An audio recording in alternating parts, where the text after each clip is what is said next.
Welcome to nature Maya. Nature మాయలో ఈరోజు నా ఫేవరెట్ హెల్తీ స్నాక్స్ని లాంచ్ అయిపోతున్నానండి. సో ఇవి వచ్చేసేటప్పటికి డ్రై ఫ్రూట్ గీ సున్నుండా, దట్టు బెల్లంతో చేసింది, జాగరీ పౌడర్తో చేసామన్నమాట. అండ్ ఇది ఏంటి నల్లగా ఉందా అని అనుకుంటున్నారా? పొట్టు మినపప్పుతో చేసామండి. సో ఇది ఎవ్రీడే ఒకటి తినడం వల్ల మంచి ప్రోటీన్, స్కిన్కి చాలా మంచిది, ఇమ్యూనిటీ బూస్టర్, ఎనర్జీ సూపర్గా ఉంటుంది, బోన్ హెల్త్కి మంచిది. అలాగే దీంట్లో యాంటీ ఆక్సిడెంట్ ప్రాపర్టీస్ చాలా అంటే చాలా ఉన్నాయి.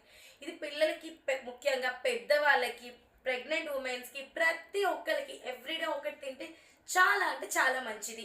సో మీ అందరి కోసం ఎప్పటికప్పటికి ఫ్రెష్ బ్యాచెస్తో నేను సెపరేట్గా ఫ్రెష్గా చేయిస్తున్నాను. సో ఇంకెందుకు ఆలస్యం, తొందరగా ఆర్డర్ చేసుకోండి. అండ్ ఒక్క నిమిషం అండి, ఇదే కాదు, దీంతో పాటు నేను ఇంకొక సున్నుండ. సో ఇది బెల్లం కదా, ఇది షుగర్ అనమాట. షుగర్ ఇంకా నెయ్యి, జీడిపప్పు వేయించి ఈ సున్నుండలు కూడా తయారు చేస్తున్నాను. సో